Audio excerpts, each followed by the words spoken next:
Welcome back to another edition of the Fried Egg Golf Podcast. I am your host, Andy Johnson. Today, I am very excited about this podcast. We have a comprehensive look at Oakmont Country Club. I was thrilled to be joined by their consulting golf architect who completed a historical renovation of Oakmont, Gil Hanse. Gil joined for the first 30 minutes of this podcast to talk about the project and kind of the new look Oakmont and what we can expect. And then on the second guest is Oakmont's superintendent, their head of agronomy, Mike McCormick. So quite the crew. Mike talks about the golf course, the agronomy. Obviously, that's going to be a big talking point. As always with Oakmont is the conditions, the world-class maintenance, really, they have a identity of being the toughest golf course in the world, and they do everything to feed into that identity. It's an interesting aspect of Oakmont, right? Is like when I talk to like golf courses or greens committees, one of the things I always stress is like finding your identity. So often in the country club or the golf, really, and across the spectrum, the golf course space. What happens is golf courses look at maybe the most famous course in town, or if it's in the public sphere, like the public course down the road, and they look at that golf course as, hey, let's try and do what they're doing. They try and mimic rather than finding their own core identity. One of the things I would say I was not super excited to see Oakmont because of the identity of hard. But I really loved the golf course. And one of the things I've thought about since seeing the golf course was this is what the identity of the golf course was from the founding.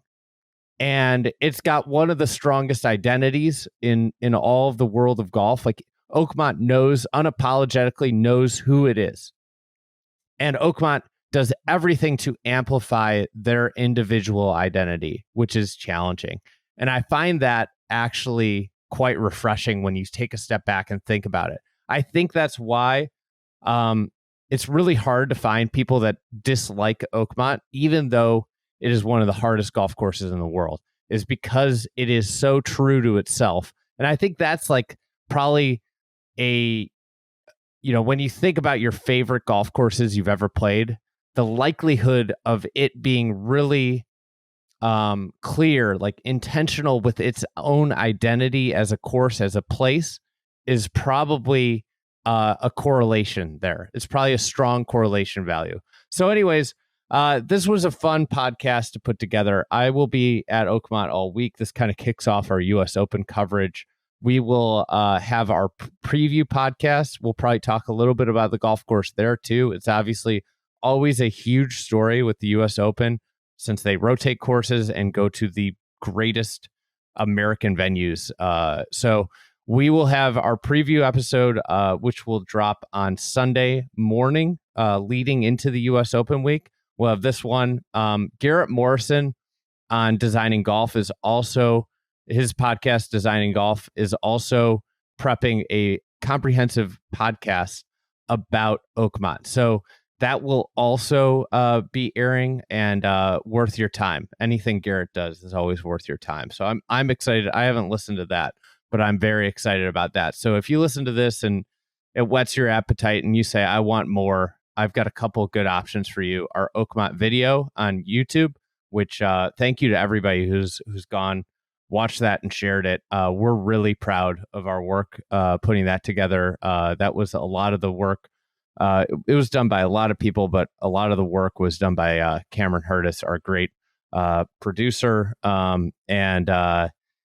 We are really excited for this major and can't wait to get there. And then the other thing to check out is Garrett's Oakmont piece. He'll also have a written course profile on our website, thefriedegg.com, to check out. That will be the back half of this week.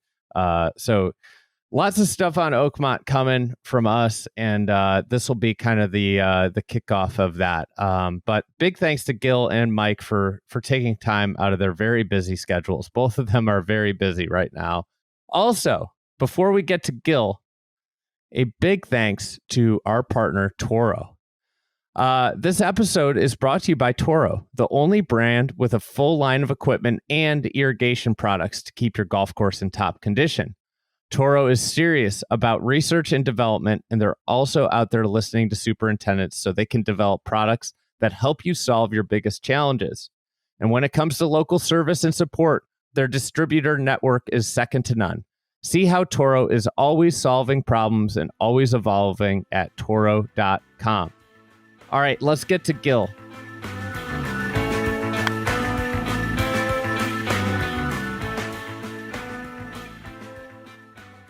All right, Gil, you've worked at a number of the world's best courses, a lot of what people would consider some of the best U.S. Open venues. What makes Oakmont unique? I've said Oakmont was born and from day one has been unapologetically difficult. I mean, they set out right from the get-go. Henry Fohn said, we're going to build something that's going to be very, very challenging. And I think it's maintained that all the way through its existence. So it has been unapologetically challenging. And, the old mantra, they set it up less extreme for the U.S. Open than they do for the membership is sometimes not that far off. But I think Oakmont has always had that ability to set itself as one of the more difficult tests in golf. And I think that, the U.S. Open setups have evolved over a long period of time, but when the U.S. Open setup was what we refer to as the old U.S. Open setup, I think Oakmont was the perfect test. Yeah, I mean, that old setup that you reference is, if you look at kind of old photos of past U.S. Opens at Oakmont, say pre 94, that really thick rough and, kind of narrow fairways. And I'm curious, after your work there, there are obviously people and it's hard to put every golf course in a box, but there are three schools of golf architecture: penal, strategic, and heroic. Today, as it stands, which school would you put Oakmont in? Well, Oakmont still has really thick, rough, and really narrow fairways even after we finished our work. But I think everybody would normally relate Oakmont to the penal school of architecture. Basically put up obstacles in front of you and you just need to overcome them.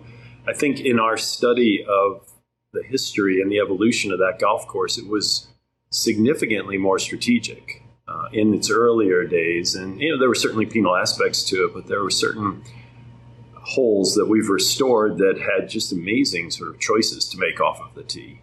And I also believe that one of the things that is really underreported and under-discussed as it relates to Oakmont is the topography and the requirements to place your ball to a proper side of a fairway in order to keep your ball in the fairway and to utilize the slopes, et cetera. And so I think the Fohns has always used those slopes as a critical part of the design. And while it looked like it was bunker, bunker, bunker everywhere, and so that would make you think it was more penal, the strategy was actually more involved in, okay, how do you hit your ball in the fairway when you get it there, and where does it ultimately wind up, and what position does that put you in?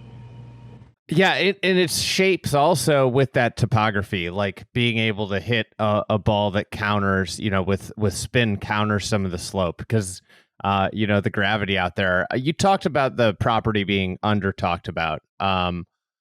What stands out about the property and how the golf course uses the property? Yeah, now that the trees are gone, and when you stand up there at the clubhouse and you look across, you realize what the scale of the landscape is massive. And the scale of the features are large, right? The greens are big, the fairways are numerous, so the bunkers are numerous, so they're everywhere. The scale of the topography is pretty bold as well. So now you've got the ability to look across that landscape and see what they saw and how they took the scale of the features and the scale of the property and married it into ultimately what is a pretty strong landscape. I mean, you get the holes, the upper parts of 1 and 9 and 11 and 10 all sort of feel, when you're in the clubhouse looking out, you feel sort of flattish and plateau up there. But, as they drop away, 1, as 9 climbs, as 10 drops, as 11 climbs, and certainly 12 as it drops, there's a lot of topography going on. And then you look across the turnpike and you can see how tilted, the elevation change from 3 green down to 7 green is dramatic. It's funny, David, before I played the golf course, we interviewed David Moore, and this was my first visit there, and he talked about how Phones really wanted it to be a links course. Mm-hmm. And I was kind of like, I've never heard any reference to links course at Oakmont, and like, that's kind of crazy, just because of I think it's because of the nature of like how America describes Oakmont. But then you go out there, and I was also fresh off like 10 days in Scotland, and you go out there and you look, once you get out there and really look at the holes and the way they kind of drape over the land and the minimal, earth movement, but the way that I was stunned at how naturally so many of the golf holes sit on that property, because, if you think about building it in the early 1900s, it wasn't really a time where you could alter land.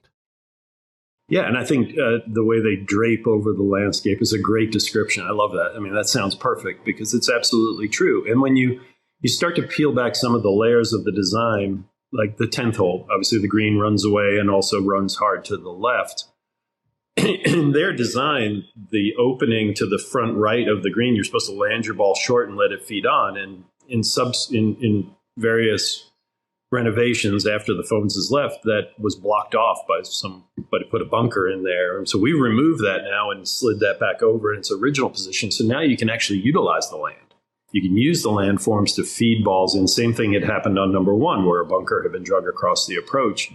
So they utilized the landscape and understood that, frequently, especially before irrigation, and you got that hard Pittsburgh dirt, balls were going to have to bounce and run and then feed their ways into these greens. And now that linksy characteristic has been restored to the golf course.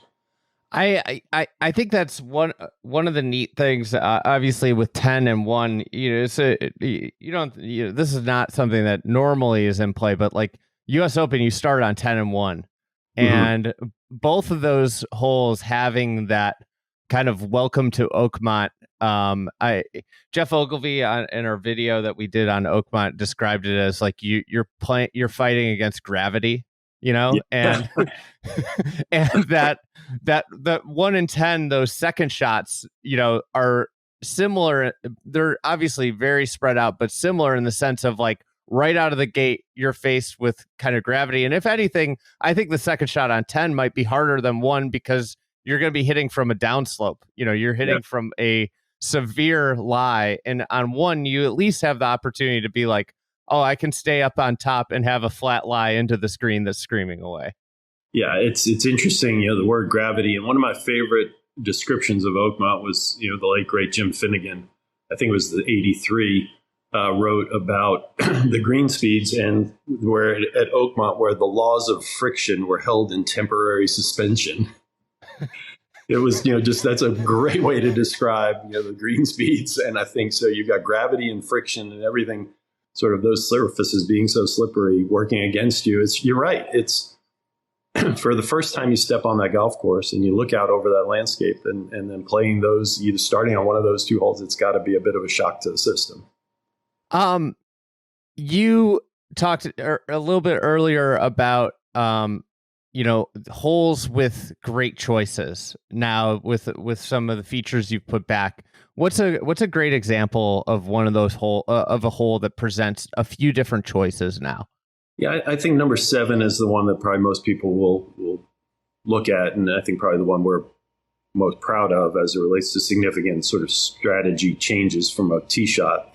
So we've restored the cross bunker, about anywhere from 290 to 310 to carry it uphill, and could be into the wind. So I mean, it's a choice you have to make as a tour player to go over that, and then that gives you the opportunity to be up at the elevated portion of the fairway, seeing the green complex perfect angle, and the way that green is set up, perfect angle into the green, probably with a shorter iron in your hand. Or then we restored 35, 40 yards of fairway to the right side of that cross bunker. So now you can play out to the right. Now the ground is tilting and moving further to the right. So you got to control your shape, as we talked about.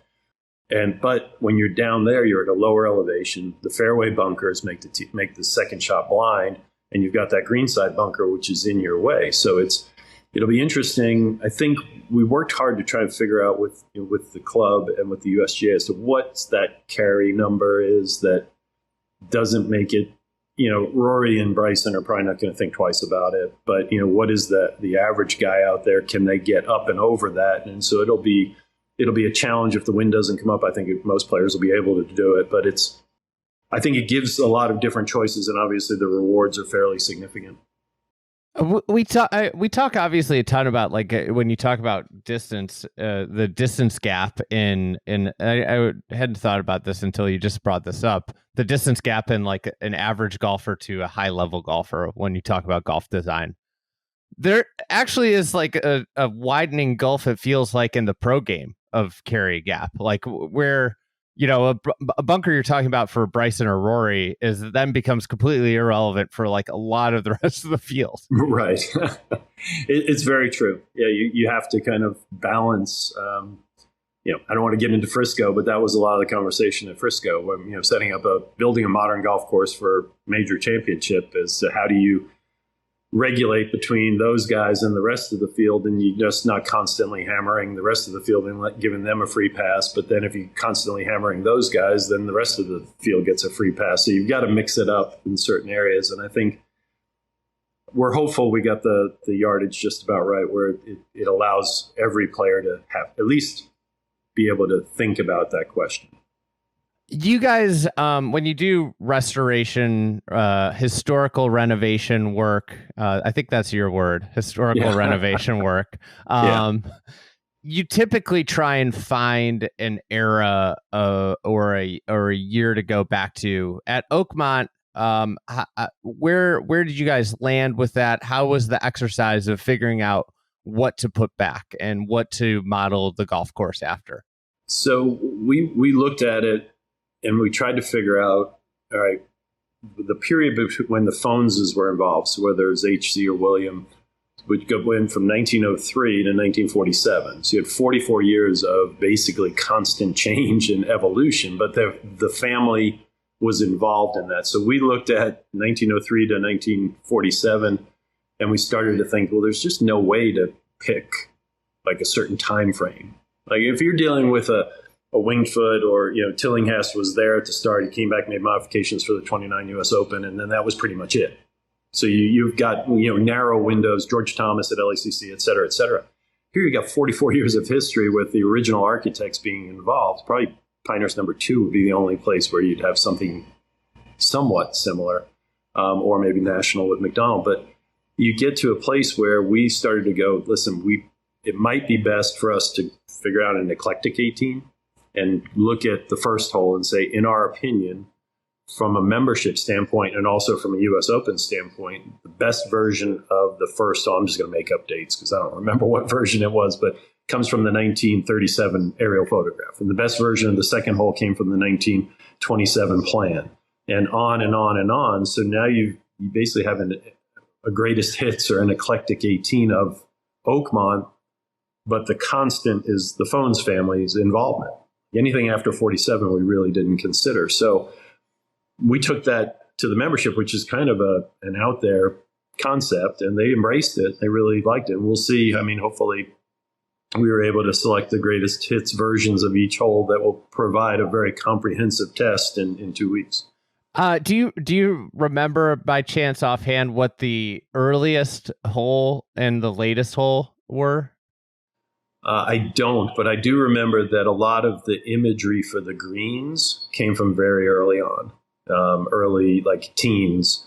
And when we looked at the way that the tabletop nature of the greens and the putting surfaces and what they had evolved into, kind of curled up on the edges from bunker sand and top dressing, the imagery, and really the only two greens that moved in that 44-year period were 8 and 16. So you had basically a consistency across the property. The only real consistent factor were the green locations and the green pads themselves. So you looked at how can we take those back. And so the earliest images showed us the green complexes in great detail. I think the latest would have been the late 30s. What we're on the greens now.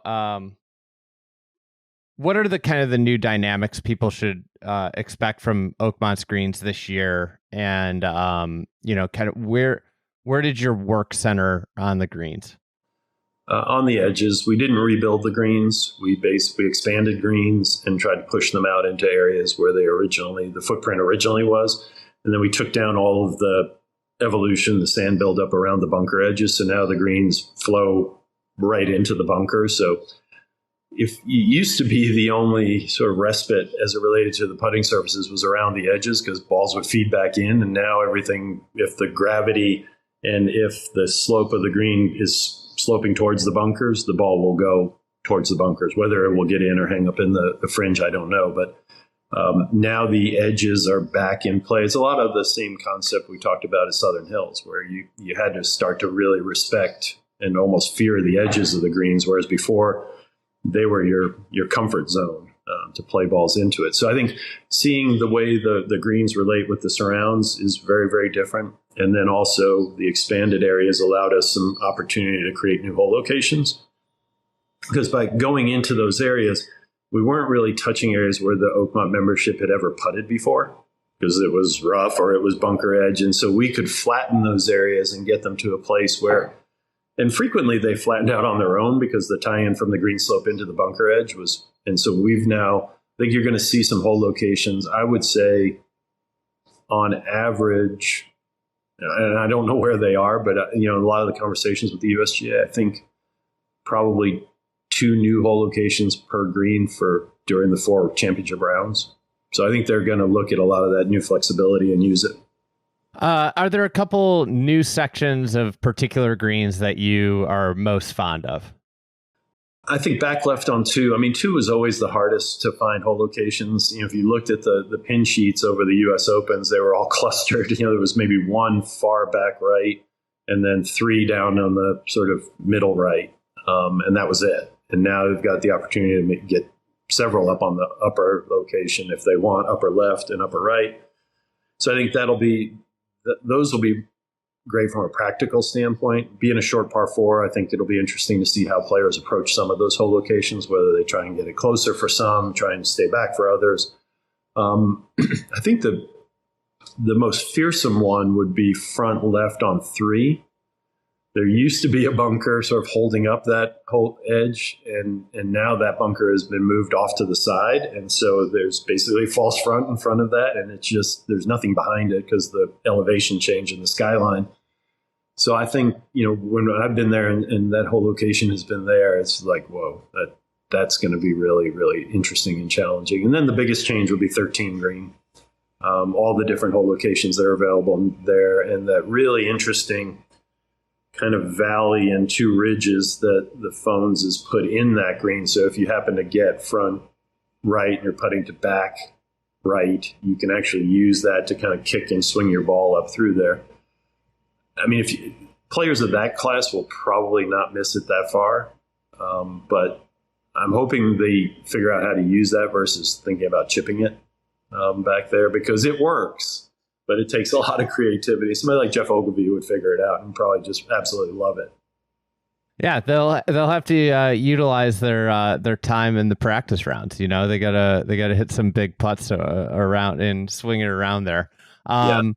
With the 2021 USAM, one of the big stories was players playing down alternate fairways on a couple holes. I know this was not the impetus for the work, but I'm sure that it became one of the talking points.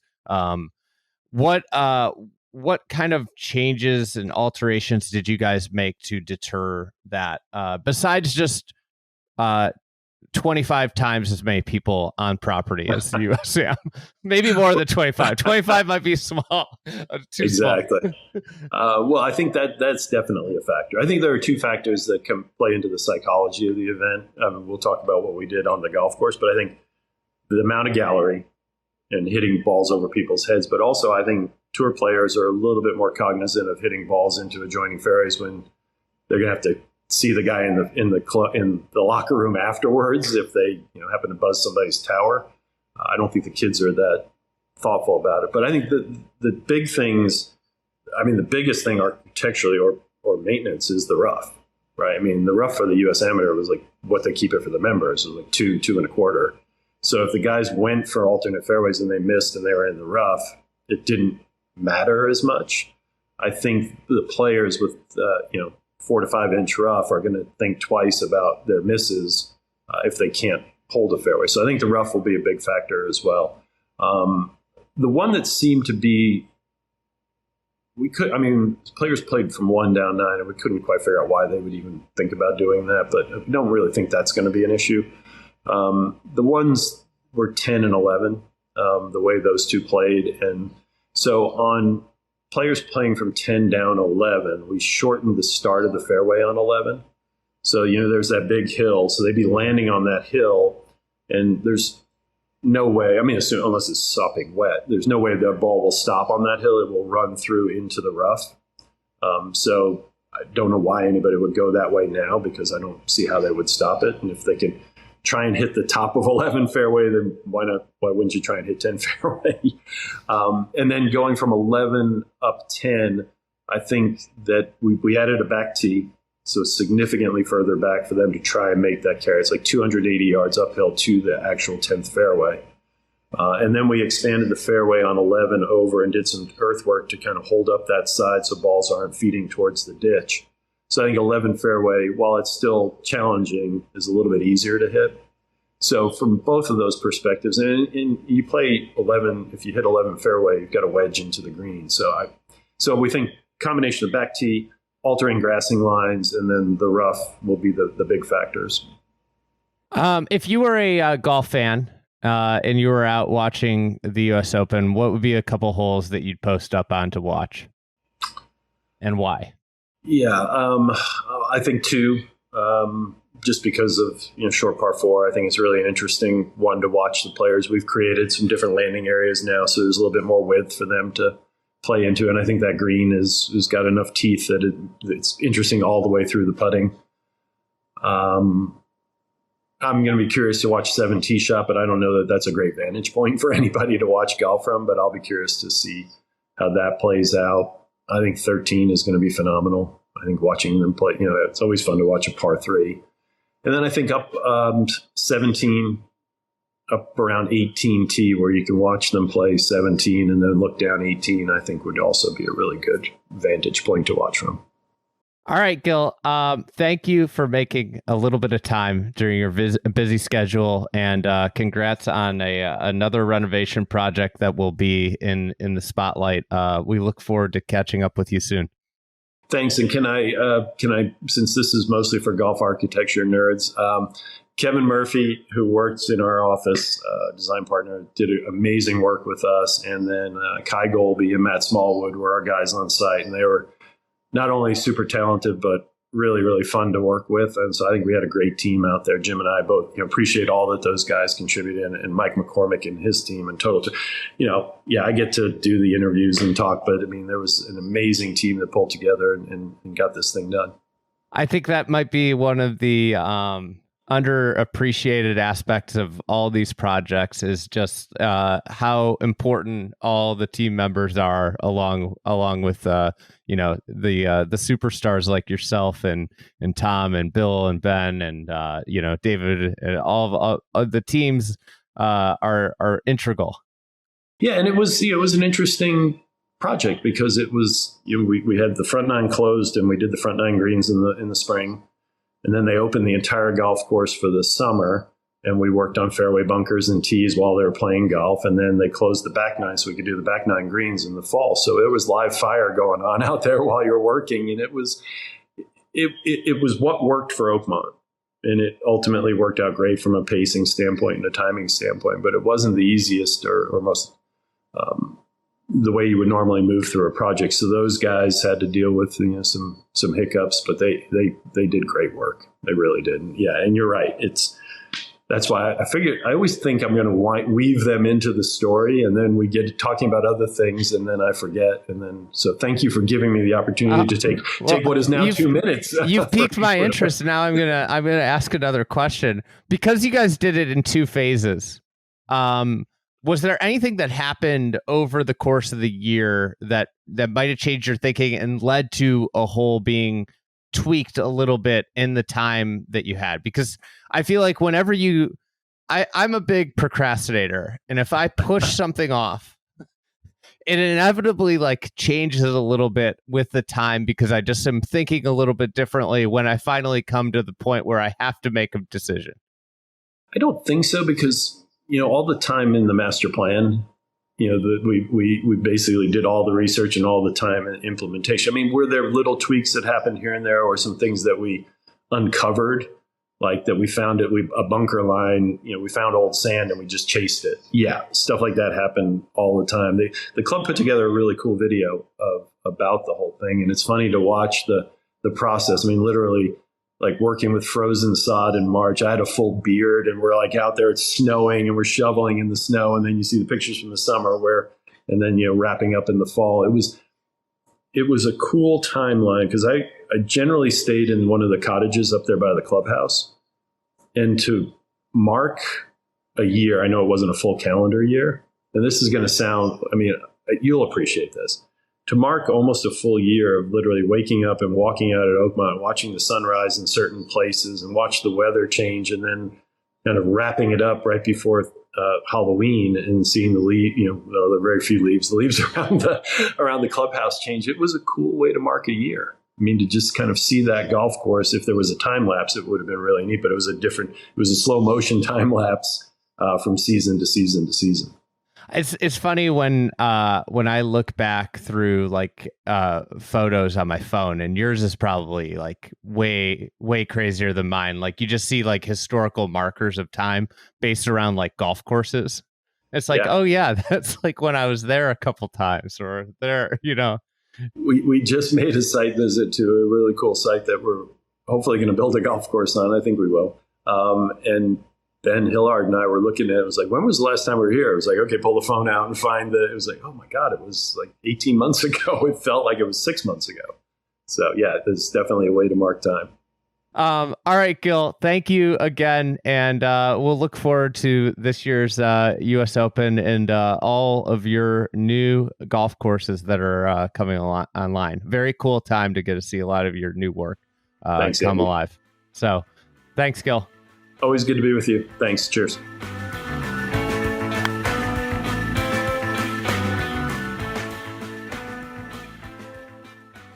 All right, big thanks to Gil again. This was recorded on a Sunday morning, so he made some time to get that done for us and ahead of the U.S. Open. So big thanks to him. He was on a dozer this morning, so Sunday morning dozer session. That might be some semblance of church for a lot of people in the golf course architecture industry. Before we get to Mike here, this episode is brought to you by Toro. Big thanks to them, one of our longest running partners. And I really appreciate them renewing another superintendent series. Mike is obviously a superstar superintendent, but this episode is sponsored by Toro. Did you know Toro has a full line of work vehicles? Whether you're hauling materials, towing equipment, or shuttling VIPs, Toro has a vehicle for just about any need. Their Workman series is a go-to for power and payload capacity, and the Vista series is perfect for guest transportation with a super comfortable ride. Plus, Toro has tons of options to customize your work vehicle, including all electric models, so check them out at toro.com. All right, let's get to Mike McCormick.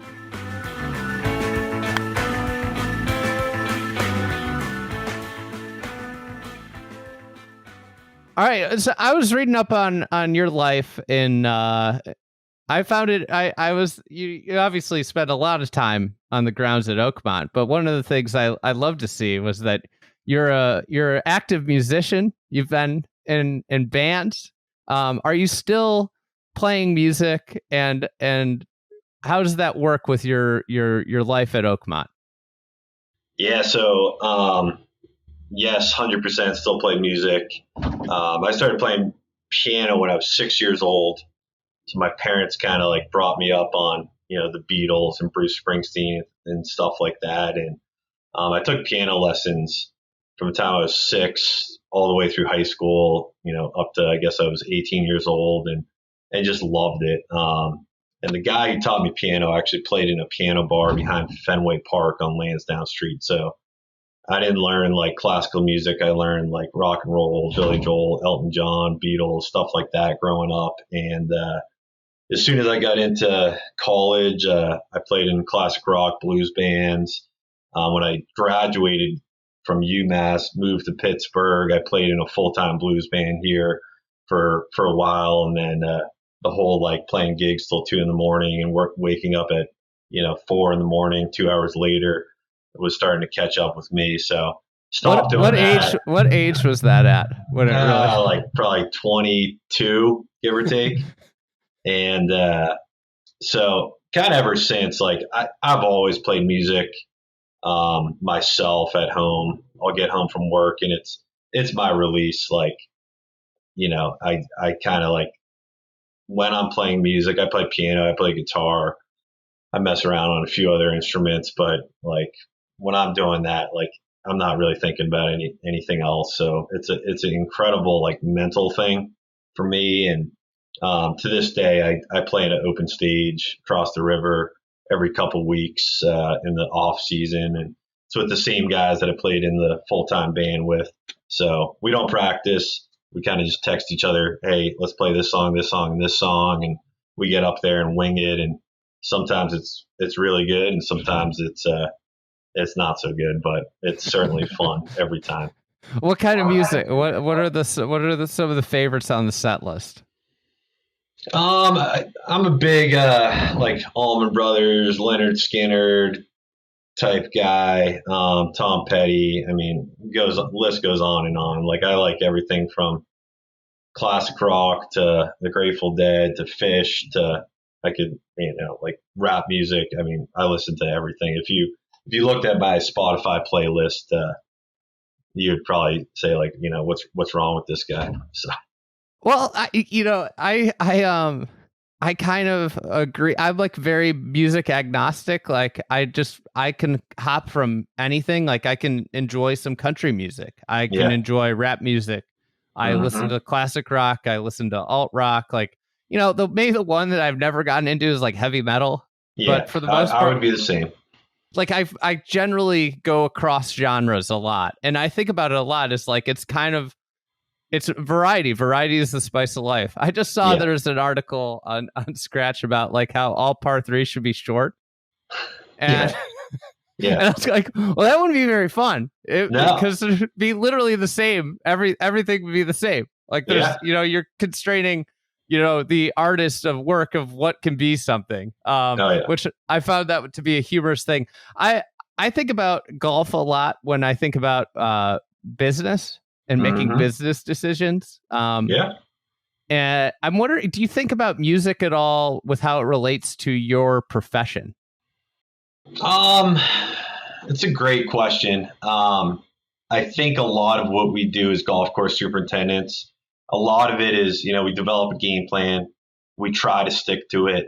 But there's all these uncontrollable variables, right, that pop up, mainly being the weather, right? So especially a year like this when we're approaching a championship, you put this game plan together and almost immediately, like you have to throw that out the window. So I would think about it as like, it's a lot like improvisation in music, right? Where like you're playing in a blues band and, different people start doing different things. You have to adapt all the time and you got to listen to what's going on and like be really like cognizant of your surroundings. So I think in that way, it is certainly similar. Yeah, I think that improvisation's an interesting topic because obviously, like, great solos retain the core of the song, Yep. right? Like it's not a full-on departure from what you've been listening to for the last 3 minutes. It Right. retains like the fundamental principles, but allows for adaptation of those ideas. And Right.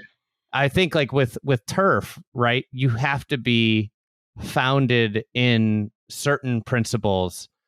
For you guys at Oakmont, what are kind of the guiding stars of your turf operation? So at Oakmont, everything revolves around producing the firmest, fastest, most penal conditions possible, right? Like Gil Hanse put it best. When he approaches a restoration project, typically like his number one thing is to make it a more enjoyable golf experience. And he's on record saying that, his approach to it at Oakmont was probably a little bit different where like, yeah, I want it to be an enjoyable golf experience, but at the same time, like it better not be easier than it was before. So everything we do revolves around that. And we're constantly trying to set the standard in the world of golf conditioning and playability. And, you can go back a long time, like back to the Henry Phones days where, it's well documented, like he would drop a ball in the back of the second green. And if it didn't roll off the front back down in the fairway, the greens weren't fast enough. So they were cutting them again or rolling them again. And back in that day, they were probably rolling 5 or 6 on the stimp meter. And, now our fairways roll probably faster than that. So we've always kind of evolved our operation from an agronomic standpoint to make sure that we're kind of leading the pack in that regard. And to do that, you're constantly like reassessing the science behind what we do. And then more importantly than that, the team that's doing it, because it's not just me. We have a team of 50 guys sitting across the wall from me right now that they're the most passionate, dedicated, motivated guys you're ever going to see. And, the majority of them are aspiring to do this for their careers. So like, it's way more than just a job. And you put all that passion and roll it up into a ball. And like, that's what allows us to do what we do on the golf course. Yeah, I mean the passion within an organization is always going to produce the greatest work. I think something I admire, and I'm like not, I would say that I've been very on the record of not being a fan of the pursuit of hard. Mm-hmm. I think so many clubs across the country get wrapped up in trying to be the biggest. We want to be like the championship course in town. Yep. In Chicago for years, that was Medina or Butler National, right? Yep. Like we want to be like them. And it's like, well, you're categorically not them. Right. Like, they aren't trying to be like, they, in a way, they're trying to be you, Oakmont, Mm-hmm. of this city. But categorically, you need to find your identity. Yeah. And operate off that identity of, could we be the most fun golf course in Chicago? Because that's something that's attainable, right? Yeah. You're never going to be harder than them. But what I think is, what I appreciate about Oakmont is like, we are literally the hardest golf course, and that is our guiding light, right? Yeah. There is a clear identity, and you operate around the identity and are maniacal about the identity of the golf course. Yeah. And the version of hard is not gimmicky. I thought Jeff Ogilvy in our video kind of said it best, and that's kind of the way I felt about playing there is like, every shot is very hard, but every shot's very attainable. And I think courses get in trouble when it becomes gimmicky. No doubt. With, the innovation and the idea of continuing to push. Yep. You've worked at Oakmont for a very long time. You got your start really as an intern at Oakmont. What's like an example of a way that the turf program at Oakmont has innovated since your start as an intern to what it is today? What's kind of something that you guys have changed that have improved your pursuit of being the toughest, most penal golf course in the world? Yeah, so I'll start with the team, right? So our industry has changed a lot over the last, call it 15 years, right? I can remember a day when I started at Oakmont as an intern, and you'd see a job posting and you'd send your resume in, and we probably used to get 30, 40 resumes a year for roughly 10, 12 internship positions. So you'd be turning guys away, where that's changed in a major way. Like when I graduated from UMass in 2011, I think we had some 35 people in our graduating class. I think the last couple of years it's been more like 8. So there's just less people going into that. And that's a whole nother podcast, why is that the case, right? But I think the reality of the fact is there's just not as many people signing up to work 7 days a week, 80 hours a week, year round. There's just not that many people anymore that are interested in doing that. So then becomes a question how do you attract guys into your operation, right? And the only way to do it is build an educational program where they're learning both on and off the golf course, and then build an incredible culture. And we've done that here at Oakmont, where we have initiatives from intern of the year. We call our assistant in trainings agronomists. We have agronomists of the year. We pair agronomists with interns, big brother, little brother program. And they work through a series of a curriculum all year. They present to a mock grounds committee. They write mock grounds committee reports. We bring in guest speakers. We do a turf bowl at the end of the year. There's a final exam. They take notes. We evaluate those. So it's like a learning program. They're learning on the course. They're learning off the course as well. So everything we do is about advancing their careers, getting them to that next step. And we don't try to retain guys for 15 years. We want guys to come in here, learn everything they need to know in a few years, and then they're either moving into a management role within our own organization, or they're moving out of here and moving into a top assistant job at another top club in the country. So that's what it's all about. From an agronomic perspective, there's all this sorts of technology coming into our industry. You hear about, people using drones from a moisture management perspective, drones to spray. There's all this GPS technology. There's all these apparatus for collecting moisture data and firmness data and green speed data, and all that's incredible. But I think what we do at Oakmont is we practice fundamentals and doing the fundamental stuff right. Because at the end of the day, our business really comes down to watering properly, mowing properly, making applications properly, and that's it. When you can do those 3 things really well and not self-induce injury, you're going to be in a great spot 100% of the time. So, do we use some more modern technology here? Yes, but we also use greens mowers that haven't changed in the last 35 years. So we're relatively old school, but we just practice the fundamentals. A couple thoughts off of that on both ends, but the idea of fundamentals, I think that's just an incredible. It runs through any profession, and I think everybody is at this moment caught up in the greatness of Scotty Scheffler. Mm-hmm. But if you watch Scotty Scheffler practice, what he's doing is he's practicing just the pure fundamentals of the game. Yeah. It's grip. Checks his grip before every swing, right?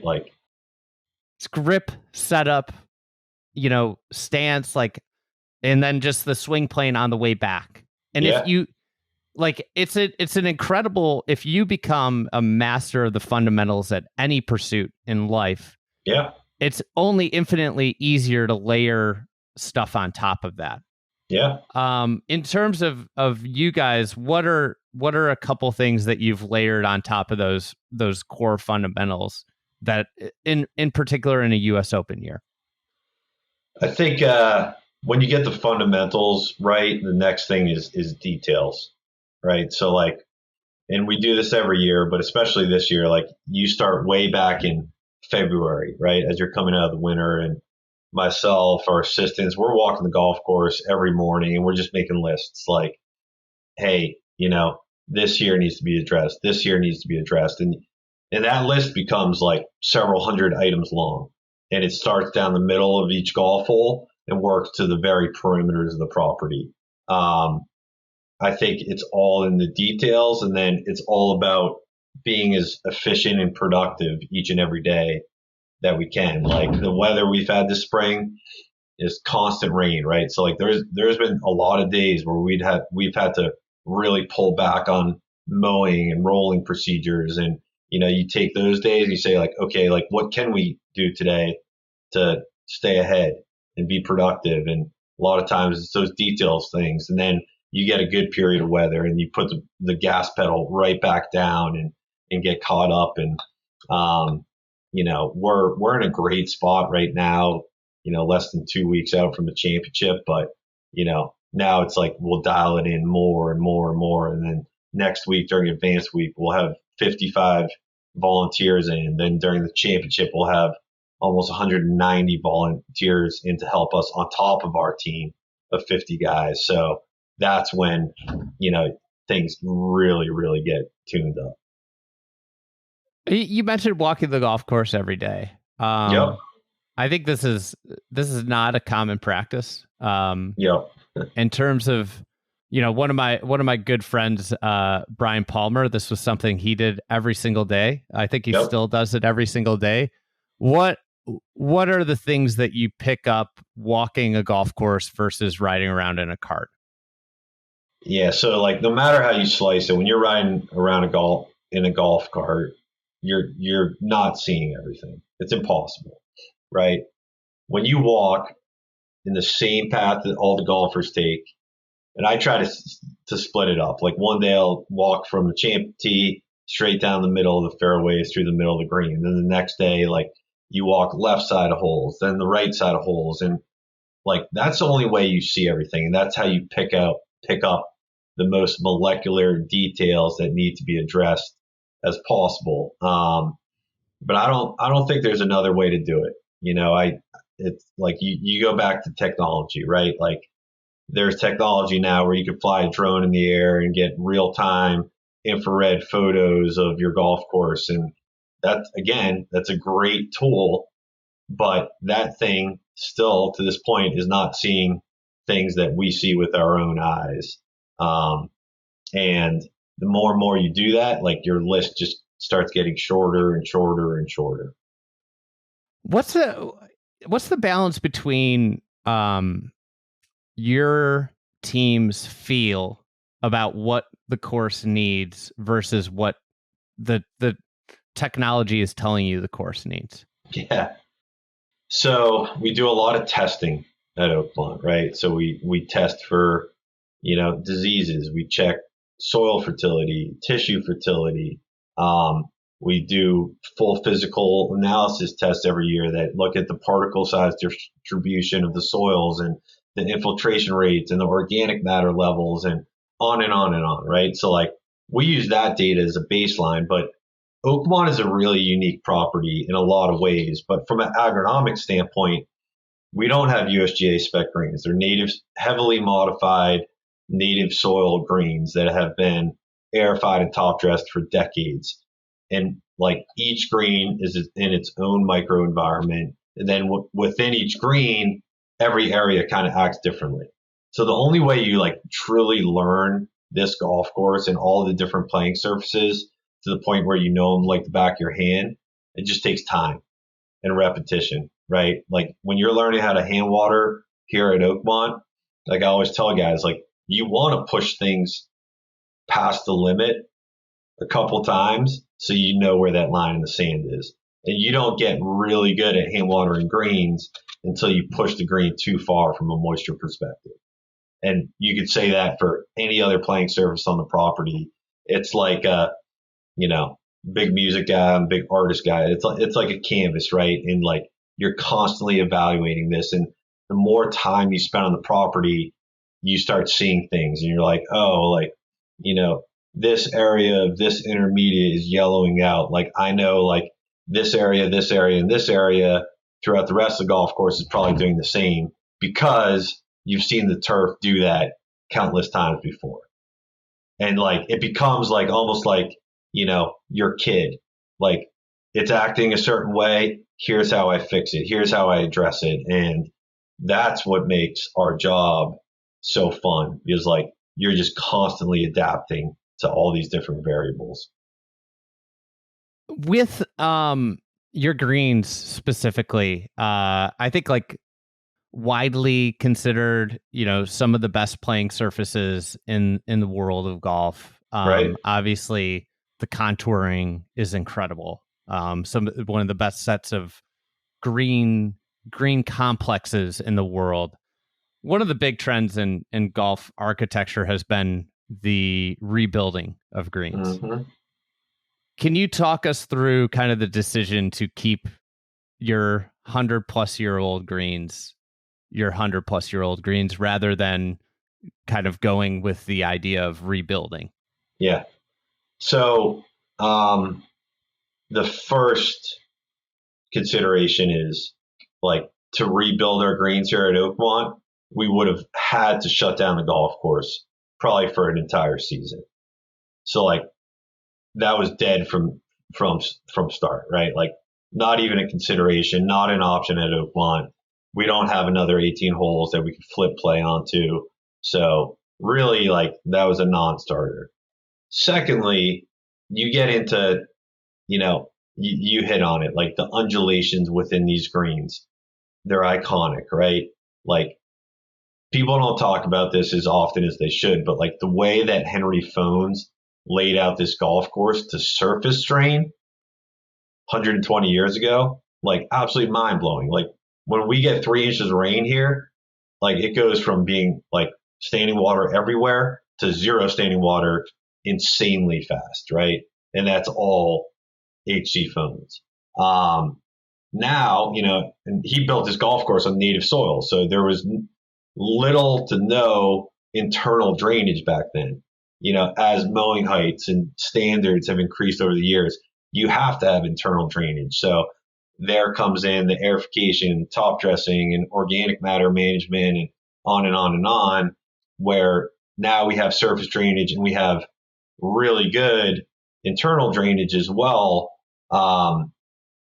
And that allows us to push, the plants really to the brink of death day in and day out. But I think again, like just the fact that Henry Fones designed this property, laid out the golf holes the way he did, and the way that this can handle weather, I'm not sure there's much like it. But the last thing is, our POA on our greens, right? Perennial POA. I always like roll my eyes, like you watch these like golf broadcasts and people rip on POA, but like I'll stay in here till the end and say that good POA, there's no better putting surface on earth.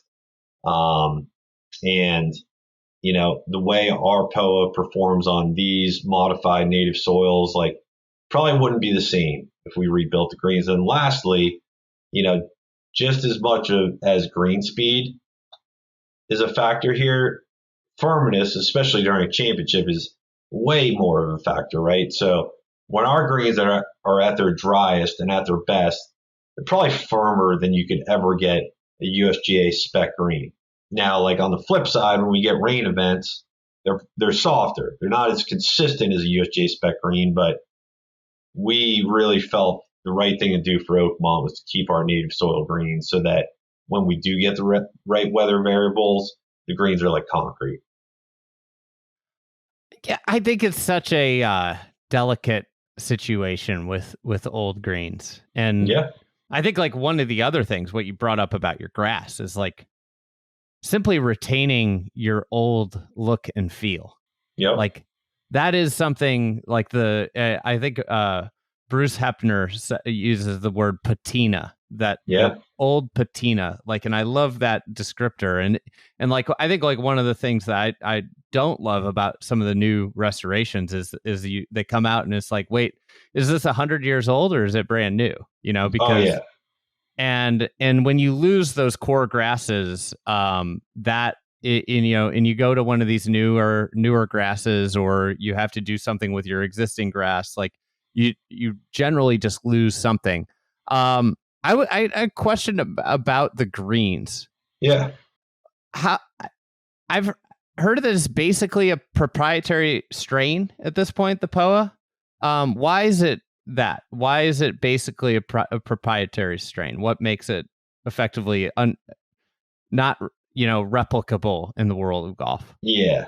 So I'm not sure that's the greatest term for it, but so POA, any POA greens in the Pittsburgh region are going to be unique, right? POA loves this, like that environment that we have in the Western PA, like humidity, valleys, not much sunlight, like cool temps. So POA thrives in Western Pennsylvania. Like I always say it, like it's a weed, right? Like you go out and dig a hole anywhere on this golf course and wait long enough, POA is going to grow out of the side of that hole, right?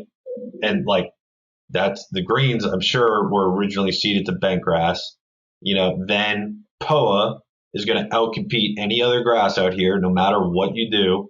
So over time, these greens transition to POA annua. And then you start throwing, like, there's Dr. Huff out of Penn State did this incredible research study really over like the last 10 years. And, he actually like put science behind it that POA adapts to the way it's treated, right? So like the more you cut it, the lower height of cut that you go out with, the more you roll it, it's going to start getting used to that. And that's what happened at Oakmont. So since the beginning of time, like people have been cutting grass too low at Oakmont too many times, rolling too much, rolling with rollers that were really heavy. And through generations, our POA adapted to that. And what we have here on our greens is, we have hundreds of different biotypes of POA on our greens, but we probably have more of this perennial POA annua that you really don't see many other places on larger percentages of our greens. And it's super tight. It doesn't grow hardly at all. And it doesn't seed head very much. Like there is like this POA, it's really cool. Sometimes it will encroach like into the intermediates around the greens that we cut with rotary mowers at 1 inch. And it like that grass literally never gets cut by a reel mower or a rotary mower, and it will not grow above like a 1/4 inch. Won't do it. So I always think about that. Like if we were to, God forbid, like something happens, right, in the world and like we can't mow the greens at Oakmont for 3 months straight. They're not growing until like almost COVID. Long. Yeah, exactly. Right. So it's a really remarkable grass, and we probably have a higher population of POA on our greens than probably most courses in the world, and that POA itself is very unique. One of the biggest differences in the golf course from 2016 is going to be the greens and how much bigger they are. You did you recaptured a lot of different corners and nooks and crannies, pinnable areas, unpinnable areas on your great greens. How did you go about the process of getting grass on those new areas with like, what was the process of expanding those greens to match that same great grass that you had on the, existing smaller greens? Right. So that was a major question as we approach this restoration. Certainly can't go out and sod them with bent grass, right? You'd see it for the next 30 years. Unfortunately, like that does happen in the world of golf restoration. But here at Oakmont, what we did was we harvested all of our core aerification plugs and sent them out to a sod farm in way western Pennsylvania, Colin Boyd. He grew in those aerification plugs and grew in about 4 acres of POA sod with our own POA that we were able to harvest, sod cut, bring back to Oakmont, and sod of all of our green approach fairway expansions with. So like we sodded those expansions with our own grass. So that was pretty unique thing. Did you guys have a clause in the agreement that this guy could only harvest X amount so he's not selling Oakmont POA? Well, that's a funny thing, and this ties back to your earlier statement. So this guy has Colin Boyd's collected aerification plugs from Oakmont for decades. Okay. And he certainly grew in a lot more of it for our restoration project, but he's collected it for decades, and he does sell it all throughout the Northeast. And I would tell you that Pittsburgh POA, when you take it to like the Met area or Long Island or wherever it might be, it does not perform the same way that it does in the Pittsburgh region. Wing foot screens are POA too, correct? Right. I mean, you're Right. talking about what I think probably widely considered two of the best putting surfaces in all of golf. No doubt. And I think, what Wingfoot did with their restoration was truly incredible. And they really kind of set a new standard in like, okay, like we have these super old school greens, and, bent grass certainly isn't the right thing for us. And they did, rebuild those greens with new technology, new mix, laid the POA back down, obviously did the whole green scan thing, and they turned out unbelievably well. So yeah, but their POA is going to be a little different than the POA that grows in Pittsburgh.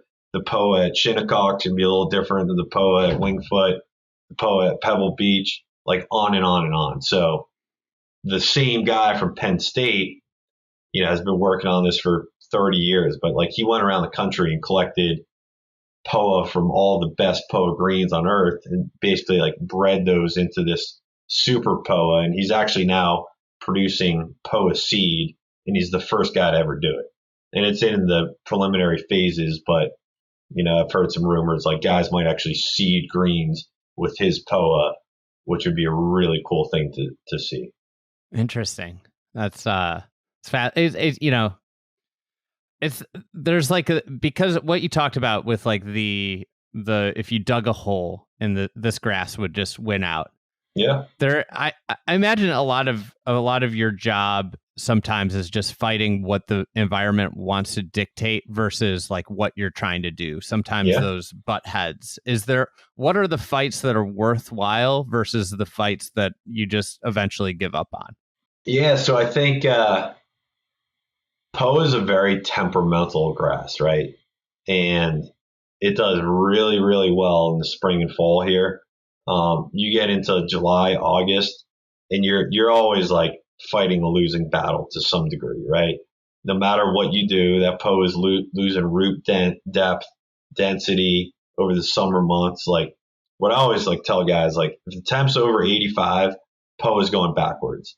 Now, over years, we've developed agronomic programs that help, prevent any turf health loss, and we're able to sustain our POA through the summer, knock on wood, but it's like I always love POA because it's more of like an art, right?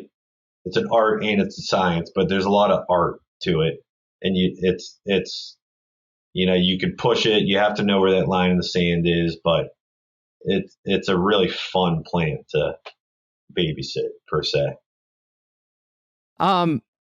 You guys obviously did a renovation project with Gil Hanse.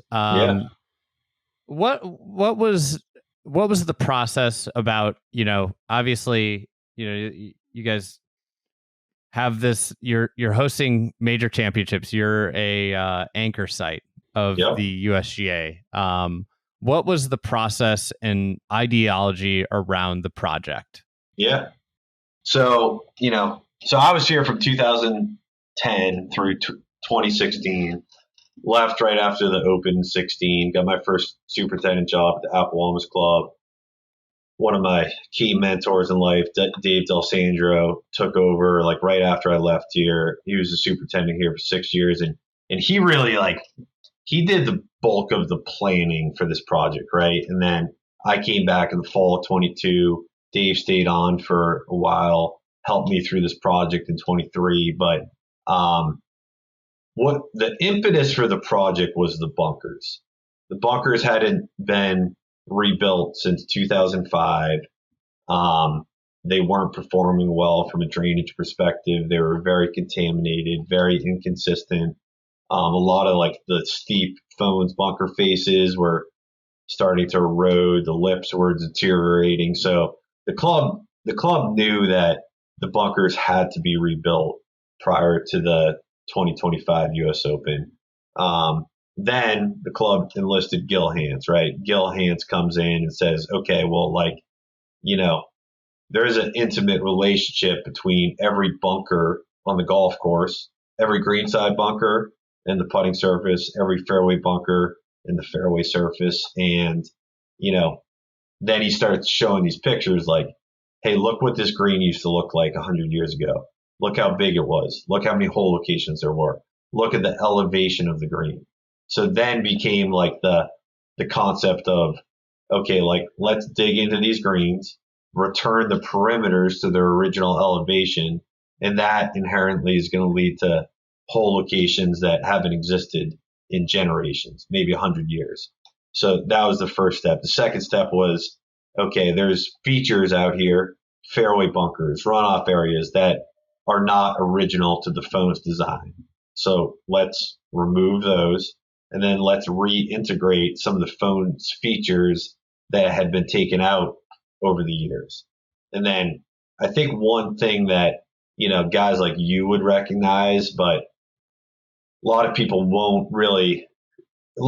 aren't intimately, involved with Oakmont won't realize this during the championship, but like Gil brought a lot of this strategy back in the golf course where the golf course had kind of become like, 25-yard wide fairways with bunkers on each side, like straight up the middle. And there's holes out here that phones design that had a ton of strategy into them. Like number 2 is a great example where Gil actually widened the fairway in the landing zone where, now like if the pin's on that middle left of the green, like really the only way to attack that pin is to hit a drive down the right side of that fairway, right? Number 7 is a great example too, where he put the cross bunker back in. You can play it safe up the right side, but then you have a blind shot into the green over a pretty penal front right green bunker, or you can carry the cross bunker and have a clear view of the green and hit straight into the middle, and you're not hitting over any trouble. So Gil brought a lot of that strategy back, and that included widening and increasing some of the fairway areas back to what they were in the phones era. Then lastly, Gil added about 250 yards of length to the golf course too, to make sure that the phone's features were in play for the best players in the world as we host all these championships over the next 3 decades. So that was kind of the thinking behind the project. It was really the first time that the club had touched the greens to that scale. Some work had been done at 2 over the years, 6 over the years, but it was really the first time that all the greens were touched in a major way. So pretty incredible thing to be a part of. The combination of adding some width in places with the recapturing of the pockets in the corners of the greens, I think probably is the most exciting, if you were going to say 2016 Open to now, like why you should be really excited to see the new version of Oakmont is just there's a little bit more maybe dynamics in the golf course. Like there's you have more a little more optionality. Was getting the fairways widened a process? Was that and how did that go over with like the membership who Oakmont membership is very proud about the difficulty. I was at media day. Your president stood up. We're gonna over par. Was that a difficult hurdle to overcome? Was the adding of width? Yeah, so it's funny. I think you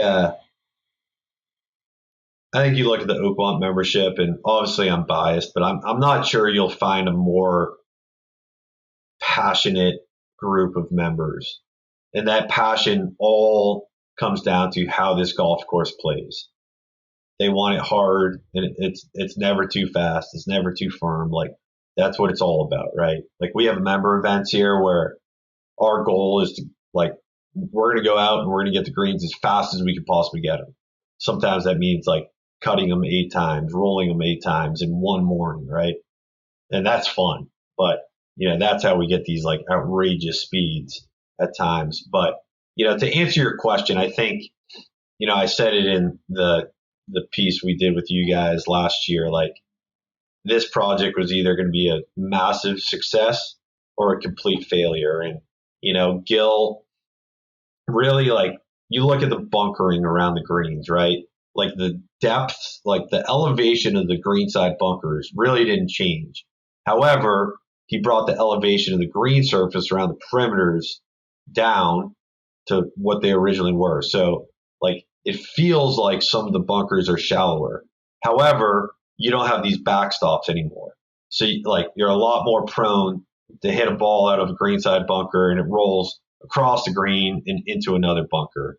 I think the fairway bunkers, generally speaking, they're probably not quite as deep as they were, but Gil returned like the true flat bottom nature to the fairway bunkers that was here during the phones era.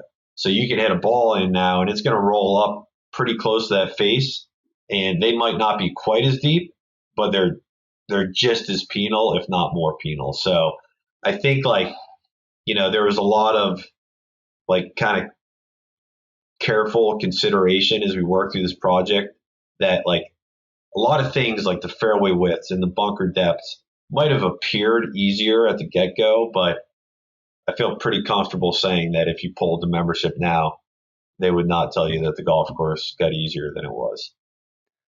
Yeah, I think I love the Jeff Ogilvy's line in our video about gravity and how that's like the thing that you fight at Oakmont. And I think just in general, the thing that the restoration has brought out is more opportunities for gravity to work against you.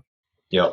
And there's some opportunities if you're in the right spot for it to work in your advantage, but it's become much more of a thought-provoking decision of being intentional about where you get to use the gravity in your advantage.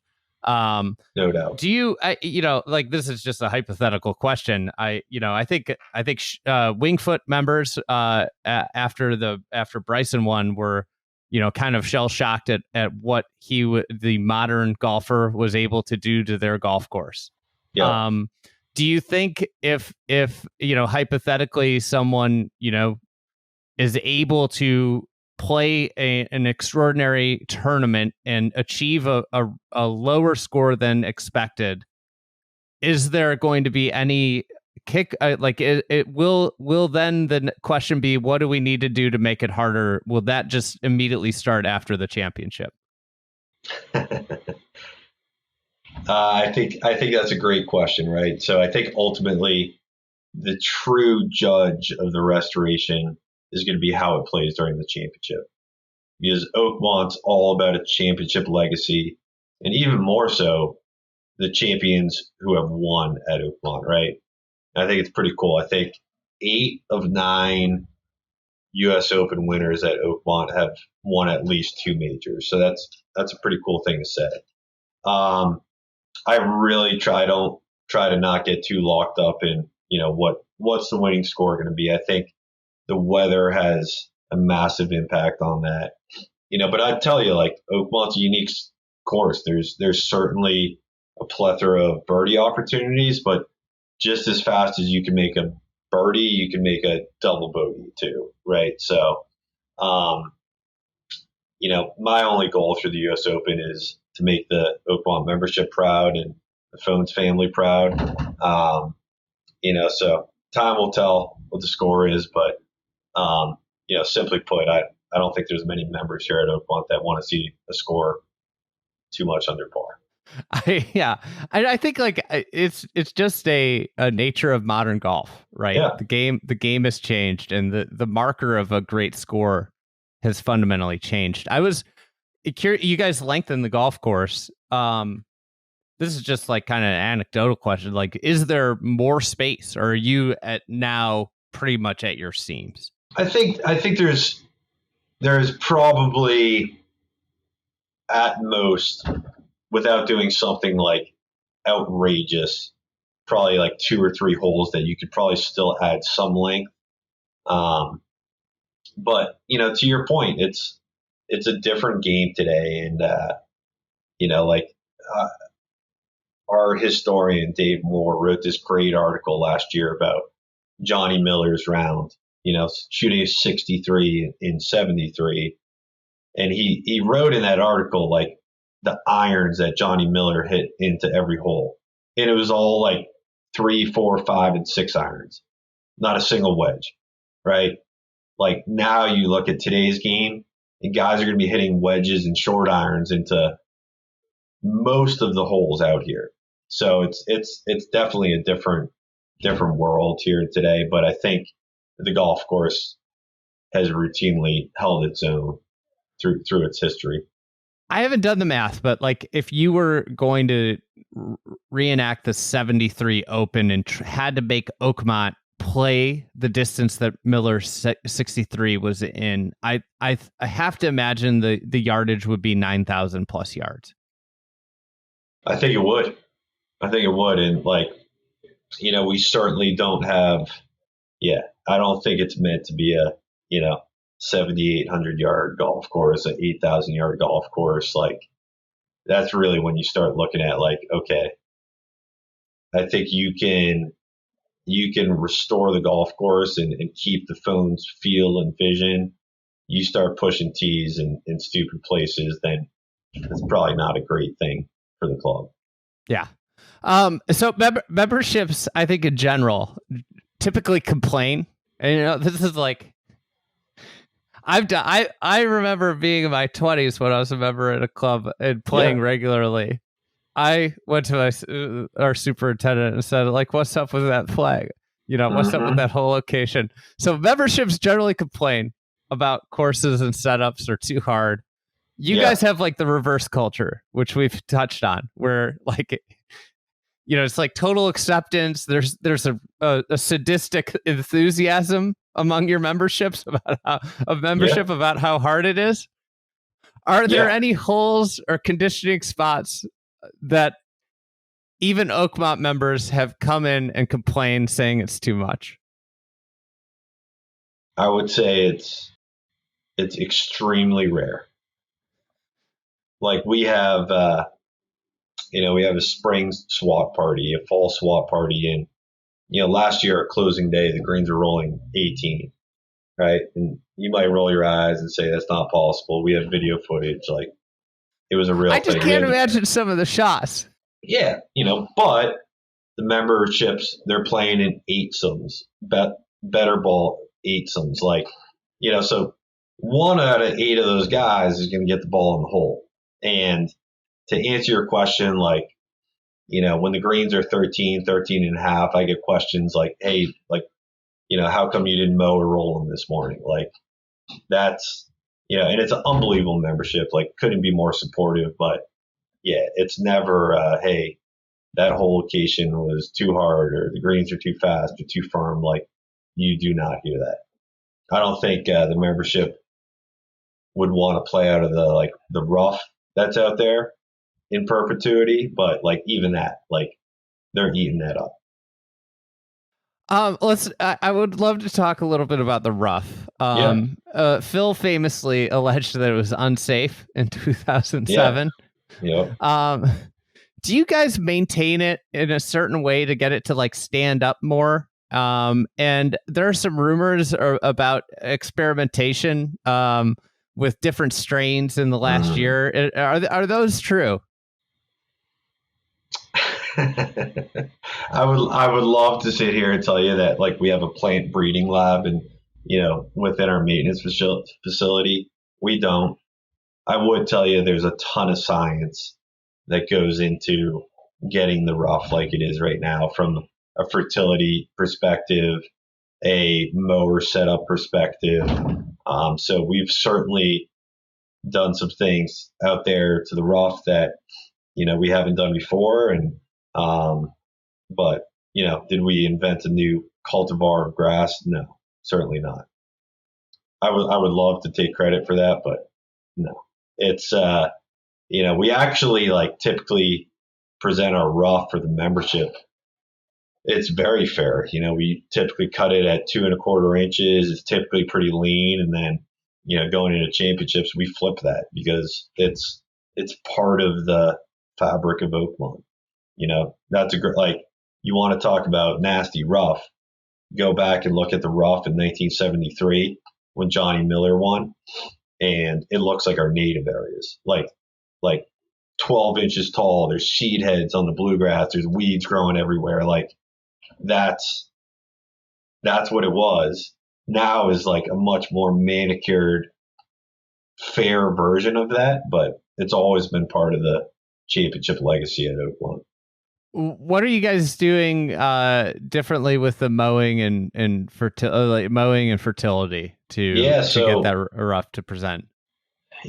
Really that program starts about a year in advance. So we start flipping it, and like last fall we put out a controlled release fertility source that really kind of loads up in the soil over the winter. As soon as you start coming out of dormancy, that fertility is releasing. We make another controlled release fertility application back in February.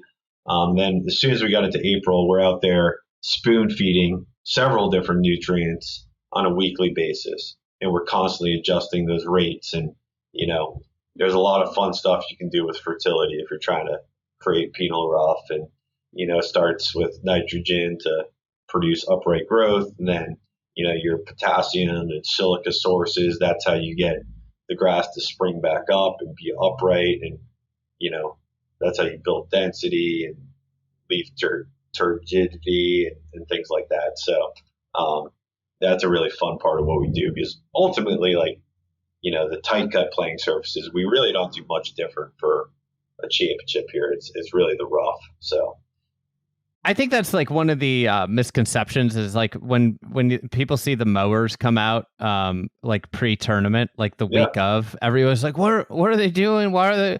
But like freshly cut grass stands up straight. Yes. And when it stands up straight, the ball goes to the bottom, and it's the hardest rough to play out of because of that. Versus if you don't cut it, then it's going to get trampled down, and the lies are going to become a little bit easier. Yeah, we actually we made some adjustments to our mowers. We had some parts custom made, so we can actually cut grass up to the height that we want for the championship for that exact reason. If you just grow it up to 3 inches and let it grow from there, it's going to start growing over itself, and it's going to lay over, then the ball sits on top. So there's a lot of thought and science that goes into producing rough like we have right now. So the mower is custom so that you can mow with minimal cut, but get the effects of the rough standing up. So when you buy a mower from whoever it is, Toro, John Deere, you name it, it maxes out, right? Typically at around 3.5 inches. So we want to be mowing grass higher than that, I'll say. So we, one of our members actually owns a metal shop. So, we took the arms that come off the rotary decks on our rotary mowers and 3D scanned them, and had steel arms made that were longer, and had shrouds made to wrap around the rotary decks so we could maintain suction, so that the rotary decks are actually standing the grass up as they're cutting it. So, and that's not revolutionary thoughts. It's just something So we might see mowers out every night. I wouldn't say every night, but I think we'll certainly be mowing the rough relatively close to the championship, and then depending on is it dry, is it wet, is it windy, is it not, scoring.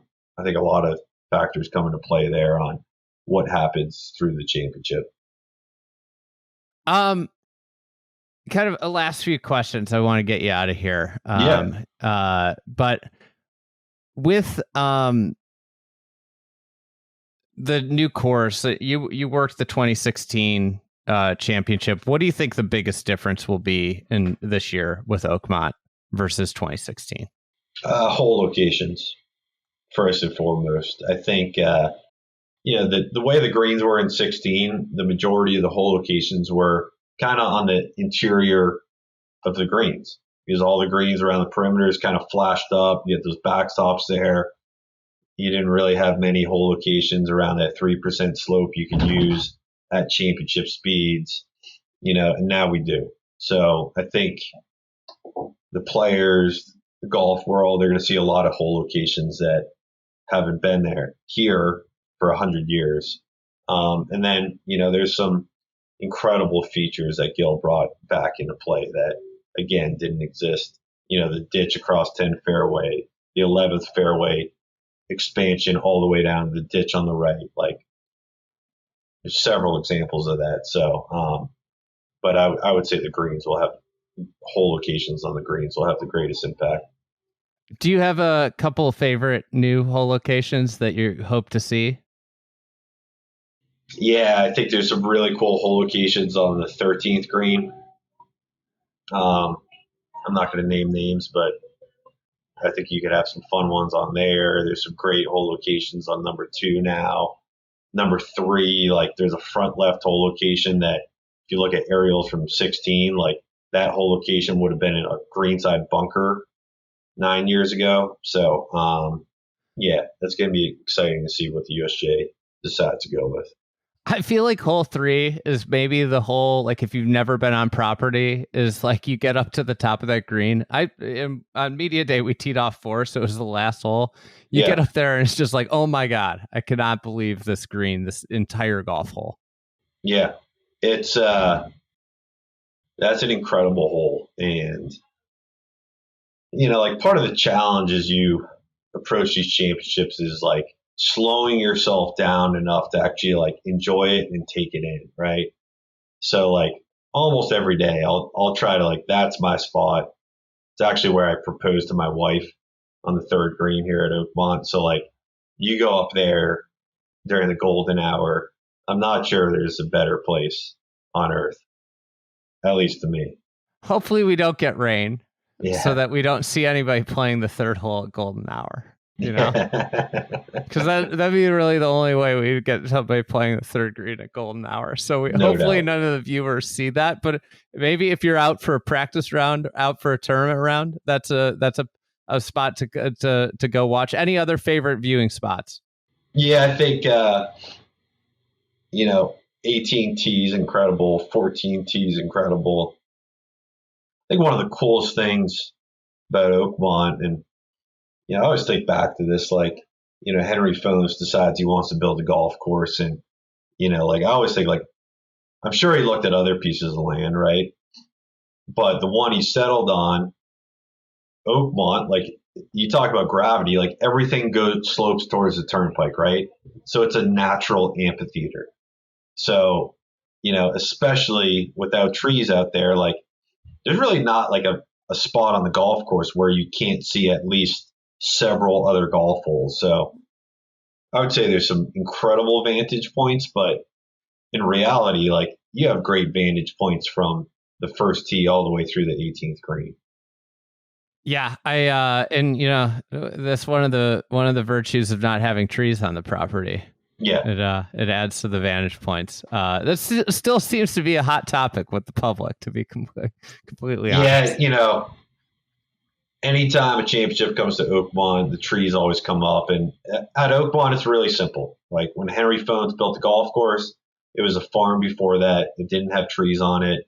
And that's how he designed the golf course, right? So like trees were never part of the strategy of the golf course here at Oakmont. They're certainly not today. Is that the right thing for every golf course on earth? Definitely not. But it's certainly the right thing here at Oakmont. All right. Last question. If you're a music guy, what's the song? What's the song that you should listen to if you wanted to think about Oakmont while listening to music? To really feel Oakmont.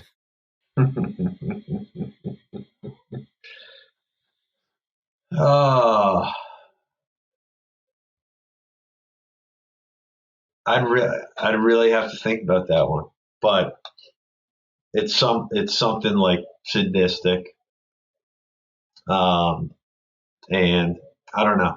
I don't have a great answer for that right now. I wish I did. I really wish I did. I should have sent that email to you last night. I'll propose "Can't Stop" by the Red Hot Chili Peppers. Like right from the start, it's just going, and like you're gonna be like you it just gets your like heart pumping right away. Something about like going to battle, right? Yeah, it's like a song you would want to listen to before like you got into like an altercation. Yeah, love it. And then what's the best time to get coffee at Speedway? 4:30 in the morning. Is that when a fresh pot comes? Oh, it's they get one of those machines where you walk in, it grinds them for you right there, and you press the button. It's great. Speedway coffee is great. Sheetz coffee is very good too. When I used to come from the other direction, I stopped at Sheetz every morning. Now I stop at Speedway every morning, but yeah. They don't have a big jug that I can bring to you one day? No, they don't. But we'll have plenty of coffee and energy drinks kicking around the shop here. So maybe I'll bring some bags of our coffee for you. Oh, that'd be great. Yeah. That'd be awesome. Good luck. I wish you well on your week of sleep deprivation, and then I also wish you well the following week when you're trying to catch up on it at home after being all gone for an entire week with young kids. It's awesome. It's something I think everyone on our staff has worked their entire careers towards, and my wife is incredibly supportive. It's going to be really cool to share this experience with my wife, my kids. The fact that it ends on Father's Day, that's awesome. A pretty cool thing. So yeah, it's amazing to have. So I'm praying for a home game U.S. Open, so I get a Father's Day, with the kiddos sometime in the future. But yeah, have a great championship. We can't wait to see the product on TV, and congrats on all the work that went into this year. Thank you so much. Appreciate you guys having me.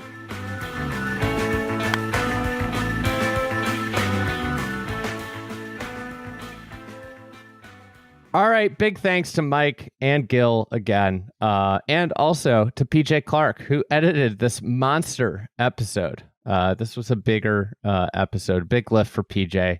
Big thanks to him for being on the soundboard and putting this all together. We will be back, as I mentioned at the top, on Friday or on Sunday for our preview podcast about the U.S. Open, and look forward to rolling into U.S. Open week. I hope this gets everybody excited about the upcoming major at Oakmont.